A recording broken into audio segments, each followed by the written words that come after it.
Hi guys, nakakalungkot na balita nationwide.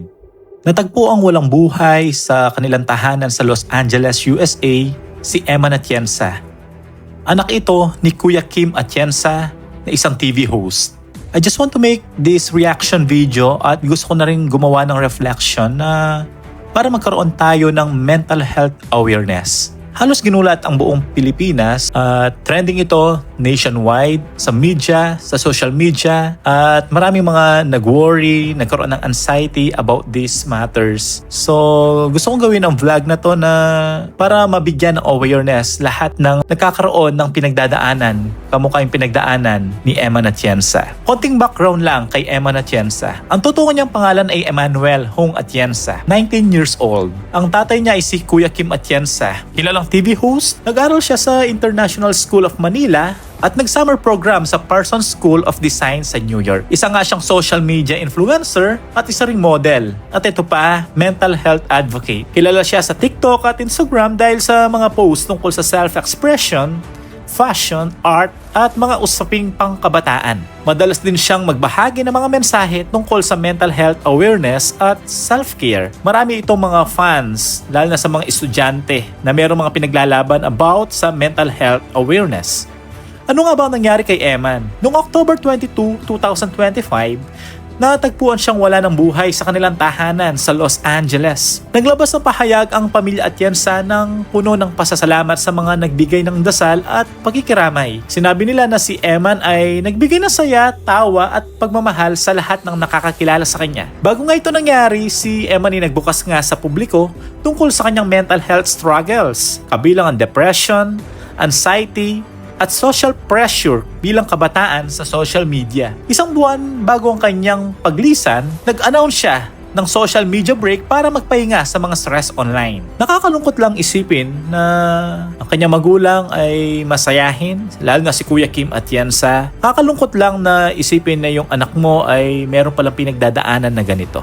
Pero pinaglaban naman ni Eman ang kanyang battles. Sa kasawiang palad, hindi lang niya napagtagumpayan ito. Kaya gusto ko lang magkaroon lang tayo ng reflection sa nangyari kay Eman and let's spread awareness about mental health issues. Kasi hindi lahat ng mga nakikita nating masaya ang mukha, maganda ang pormahan, yung puso nila, yung kaloob-looban nila ay okay talaga. So napakahalaga na kung may mga pinagdadaanan tayo, meron tayong mga iniisip lalo na sa panahon natin ngayon, ang daming mga responsibilidad sa buhay na nagkakaroon tayo ng stress, ng pagod, at naglilid ito into depression. Minsan nga mental breakdown pa, di ba? Ginawa ko tong reaction video na to hindi to condemn but to inspire and to encourage everyone na makakarinig nito. So kung meron ka mga friends na may mga pinagdadaan ng mga problema sa buhay, pwede mong i-share tong message na to para sa kanila. Napakahalaga sa bawat mga pinagdadaanan natin na ibigay natin ang battle natin kay Lord. Sabi nga ng Bible, the battle belongs to Him. Meron talaga mga bagay sa buhay natin na hindi natin talagang kayang i-handle, di ba?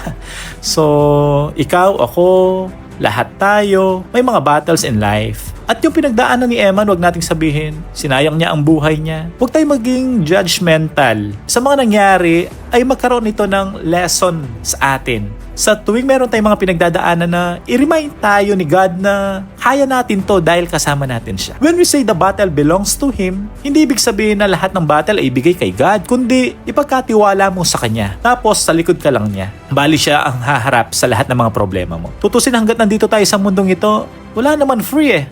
Lahat talaga tayo may mga pagdadaan ng mga pagsubok talaga sa buhay. Iba't ibang mga battles. Hindi lang naman mental health issue to eh. Meron din naman tayong physical issues, spiritual issues, social issues, financial issues. So sa lahat ng mga silent battles natin in life, napakahalaga na ibigay natin ito kay God. Kasi tao tayo eh, na hindi naman lahat ng bagay ay makakayanan natin. Kasi kung lahat ng bagay kaya natin, bakit may mga taong pumapanaw, may mga taong nade-depress? Kahit nga mayayaman eh, minsan nga kahit doktor nagkakasakit eh. Kahit nga mga man of God, mga pastors, pare, nagkakasakit din eh. So ang battle, lagi mong isipin na huwag mong solohin, lagi mong ibigay kay God. Sa mga pagkakataon na may pumapasok sa isip mo ng mga anxiety na masyado tayong minsan futuristic at kapag mayroong mga bagay na hindi nangyayari sa buhay natin na dinidibdib natin. Tutusin nga, nangyari kay Eman. Interview niya kay Tony Talks, nagkaroon siya talaga ng battle sa depression, sa mental health niya dahil sa nakikita niya sa online. So, ang problema kasi ng social media ngayon, masyado tayong tutok, masyado tayong babad. So, lahat ng mga news, pag open mo pa lang ng Facebook, ng Instagram, Twitter, X, or ano pa man yan, laging 80% or more than pangit na balita. So, napakahalaga na kung hindi mo kayang i-handle ang mga ganyang platform, napakahalaga na bitawan mo na lang. So, kung meron ka mga pinagdadaanan sa buhay, gumugulo sa isip mo, hindi ka makatulog sa gabi, unang gawin mo mag-pray. Lord, this battle ay para sa'yo. Tutusin, ang ganda ng pangalan niya Emmanuel. Alam niyo ba anong ibig sabihin ng pangalang Emmanuel? God is with us. Parang nangyari, pwede nating sabihin, Emmanuel ang pangalan mo pero parang walang Diyos sa buhay mo, di ba? Pero sabi ko nga kanina, this reaction video hindi para i-condemn ang tao, kundi na napakahalaga na lahat ng battle natin ibigay natin kay God. Hindi naman ibig sabihin maganda ang pangalan mo, maganda yung nangyayari sa'yo. Hindi ibig sabihin na maganda ang trabaho mo, maganda ang business mo, maganda lahat ang nangyayari sa'yo. Ano man ang mga battle mo in life, small or big battles, ibigay mo kay Lord sapagkat hindi ka niya iiwan. Di ba nga doon sa last video natin na hindi ka nag-iisa. Sa mga panahon na parang malungkot ka, laging tandaan mo na meron tayong Diyos na kasama. Ilapit natin kay God lahat ng bagay and the peace of God will come. Ang sinasabi ko ngayon na hindi peace ng mundo kasi maraming peace sa mundo na panandalian lang. Pero kapag ang Diyos ang nagbigay ng kapayapaan sa'yo, sa gitna ng mga problema, mga mental health struggles man yan, katulad ng pinagdaanan ni Eman, ay makakaramdam ka ng peace. There is peace in the absence of evidence, na kahit may mga problema ka, kaya mong tumayo. Sabi nga ng Bible in Philippians chapter 4 verse 6, do not be anxious about anything, but in every situation by prayer and petition, with thanksgiving, present your request to God. And the peace of God which transcends all understanding will guard your hearts and your minds in Christ Jesus. Diba? Ang hirap nito Do not be anxious. Paggising pa lang natin ng umaga, ang dami mo nang iniisip. Saan ka pupunta? Anong kakainin mo? Anong lulutuin mo? So, prone tayo sa mga anxiety in life.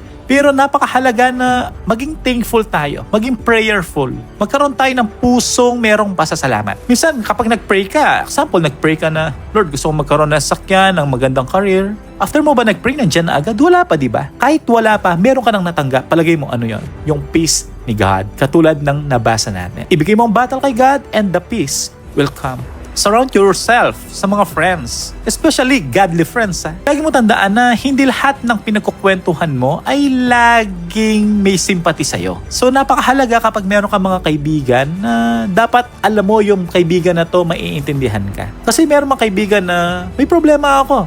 O tara inom tayo. Maling kaibigan yung mga yun Napakahalaga na i-connect mo yung sarili mo sa mga godly friends na magbibigay ng mga inspiration and advices sa'yo. No bias, di ba? Sabi nga open rebukes is better than secret love. Kapag meron ka mang godly friends, pagsasabihan ka. Pero after kang pagsabihan, mamahalin ka naman ng mga yan Sabi nga, kick with love, di ba? Kaya your circle matters. Kapag may mga pinagdadaanan ka, humanap ka ng kausap. Nandiyan ang magulang mo, mga kaibigan mo. Pero minsan kapag may pinagdadaanan ka, minsan wag na lang siguro na i-brag sa Facebook. Sometimes we don't need attention We need solution. Hindi lahat na kapag may mga problema ka, kailangan nakapost ka agad. So napakahalaga maghanap ka ng mga taong makakaunawa at makakaintindi sa'yo. Lumapit ka sa mga Christian friends, sa pastor, mag-connect ka sa church just to pray for you. And then, pwede ka na magpa-check up sa mga psychiatrists para mabigyan ka ng guide kung anong gagawin mo. So napakahalaga na meron kang kausap sa mga panahon na meron kang mga pinagdadaanan. So yun lang yung gusto kong iwan sa inyo na sa mga panahon na may mga battles tayo in life, si God nandyan palagi sa atin. And the peace of God will come and we will receive His peace. At lagi natin i-surround yung sarili natin sa mga kaibigan Yung mga true friends, ha? Meron kasi mga friends na nandyan lang for chismis o nandyan lang sila for a while. Pero napakahalaga mga godly friends. So, yung mga nangyari kay Eman ay awareness sa atin. Na gusto kong sabihin sa inyo na si God nandyan. Tutusin na nagsasalita ngayon pinagdaanan ko din yung mga depression. Nagkaroon din ako ng mga ganyang mga issues in life. And then I just want to end my life. But God is faithful. Hindi natutulog si God para hindi kanya makita at maunawaan. Na malaman natin na sa lahat ng mga pinagdadaanan natin na merong nakakaunawa sa atin. Hindi ka man maunawaan ng iba yung mga taong nakapaligid sa iyo. God is with you. Isang attribute ni God yung ever-present niya. He is everywhere. Kahit nasaan ka, nandun siya. Mag-pray ka lang, magtiwala ka lang sa Kanya. So sa mga may mga pinagdadaanan dito, kayang-kaya natin tong labanan. Yung nangyari kay Eman, hindi ibig sabihin pwedeng mangyari ito sa inyo at yun yung pwedeng maging ways para makaligtas ka dun sa nangyari. Katulad kay Eman, hindi. Sa mga battles mong yan, kayang-kaya natin because God is with us. Ulit-ulit na lang ako pero that's the reality na ang Diyos ay laging nandyan para sa atin. Kaya kung meron ka mga pinagdadaanan in life, pwede ka mag-comment below at I just want to pray for you, to inspire you. Just put your comment below. I-share mo to sa mga friends mo and like and subscribe ka na rin para maraming ma-inspire. Thank you and God bless.